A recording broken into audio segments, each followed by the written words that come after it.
5 years ago, I was cutting hair in a salon I didn't own with big dreams and zero plan. Fast forward 5 years later, I have a multi-million-dollar salon and we won Best in Westchester for 4 years in a row. And I didn't have to write a 40-page paper to make it happen. So in this video, I'm going to show you how to write a simple business plan with only 7 steps that can be used for everyone. Okay, boys and girls, get your pen and paper ready because we are starting the business plan. Number 1 is the target market. The target market, to better explain, is who are you serving? Who are you serving? Now with me, my business is in Scarsdale, New York. Very important to know where you want to be because the next bullet point is, are your clientele wealthy? What is the demographic of your clientele? Here, I know that they're making $250,000 a year. Why is that important? Because you need to know for your business if it's a wealthy clientele or not a wealthy clientele. The next bullet point would be age demographic. Why?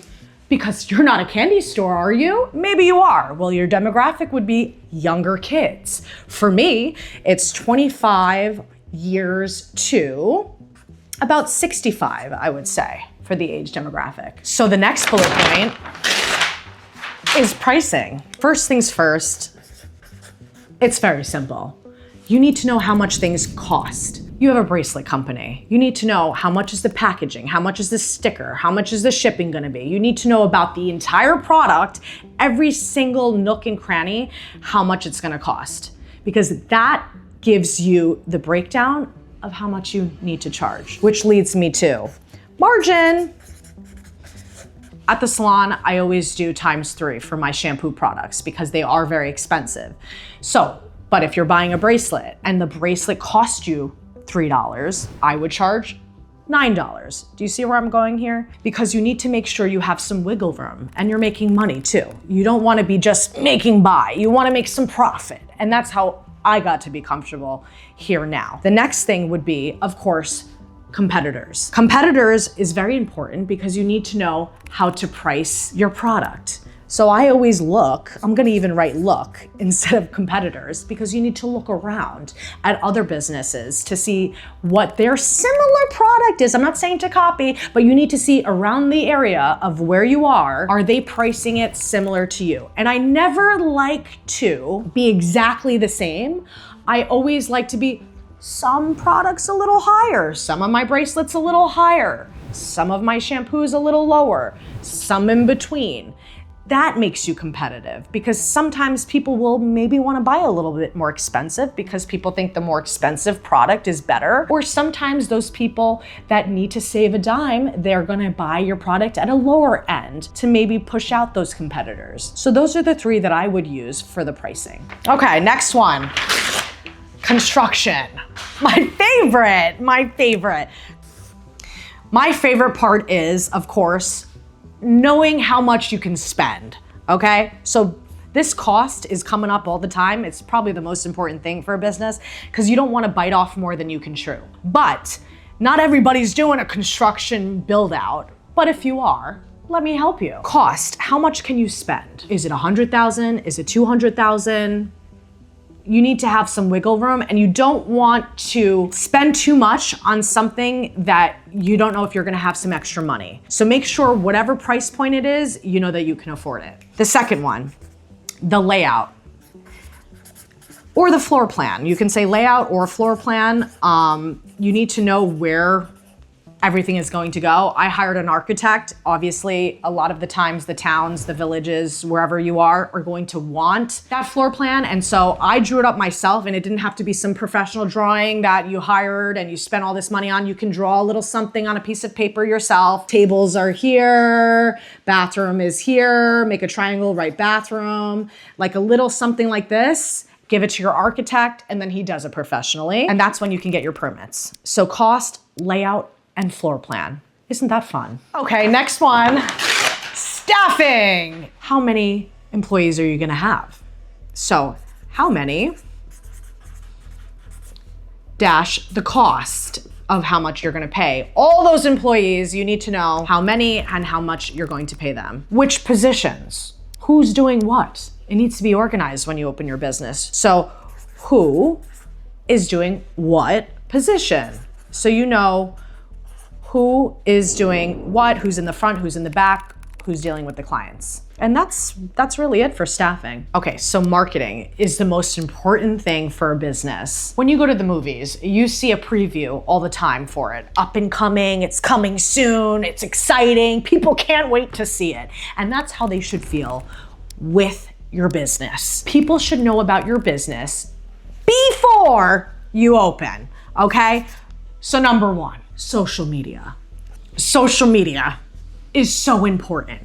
And you know what I did when I opened my business, and it's actually still on my Instagram page now? I walked them through the construction. Bring them through the process. Be intimate with your clientele. That will get people to admire your vision and your business, and they will want to support it. On my actual website, I have a video of how we all started with the construction and to where we are now. And every time I ask my clients when they come in, I'm like, oh, how did you hear about us? They're like, I saw your video on your website.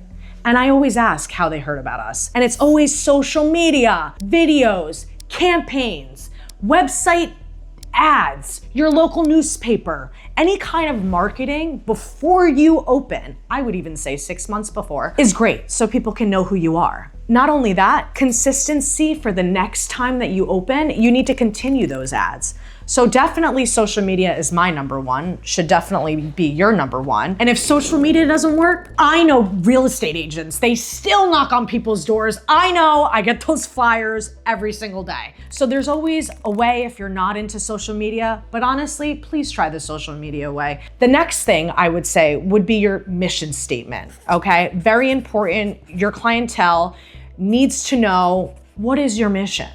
Now, we all have heard the saying, the customer is always right.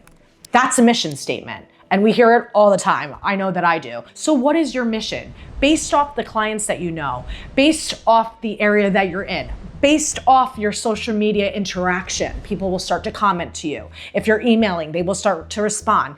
People in person, knowing them specifically. Ask yourself, what is your mission going to be? I make the best cheeseburgers. I have the best bracelets. My bracelet will talk to you because customers are, something simple like that. You need to put a mission statement out there that's gonna catch their attention. The last one would be capture people's contacts.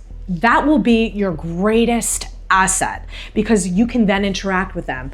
Hey, Stacy, I'm opening in 3 months, really excited. So that would be contact. And how can you get those contacts? Well, let me tell you how I did it. I went to different events before I opened in the town, in the village. I did donations. I was able to give a raffle. I had a clipboard. They gave me their number, their emails, and now I have their contact information, which could be potential clients that are going to support your business. So now you have their contacts and their emails, so you should be automatically successful because you have a crowd waiting for you to open. Lastly, goals. Now, let's not emphasis on this, but you should have them. Long-term goals. Yes, you should have them. Yes, you will hit them. But in order to get there, this is the most important. Short-term goals. Now, when I first started, I only started with 2 employees. So what are your short-term goals? I know that in 6 months, I wanted more staffing. I also wanted to hit a certain revenue. Money, of course, is more important. Yes, you want to make a certain amount of money a day. You want to make sure that you're getting there. Keeping track of your tickets, keeping track of how many people that you do would be the next one.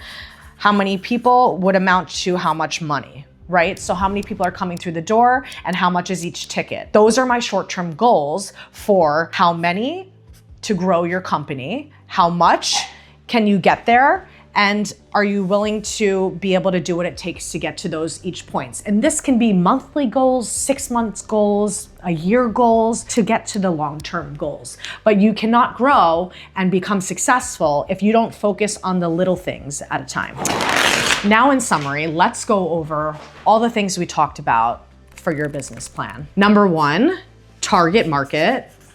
Remember, who are you serving?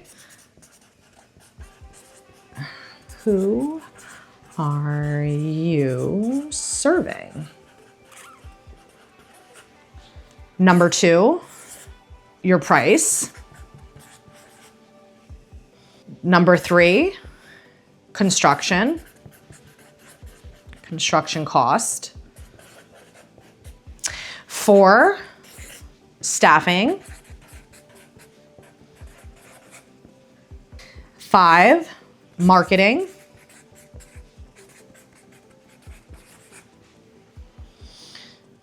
6, goals.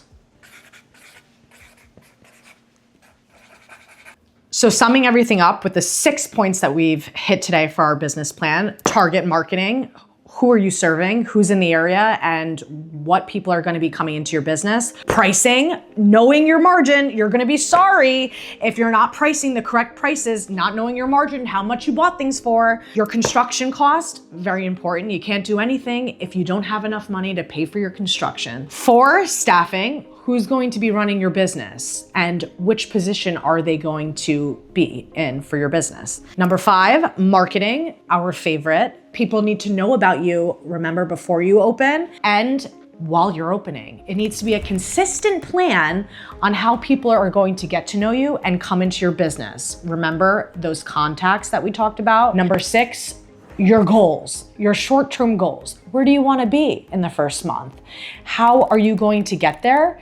And which specific short-term goals are going to perhaps get you to that long-term goal? And that's it. This is what has taken me from being an employee to having a multi-million-dollar company. See, a lot of people don't realize you don't need permission. You just need to start to get there. If this video was helpful, make sure you subscribe because next week I'm dropping how to find the perfect location for your business.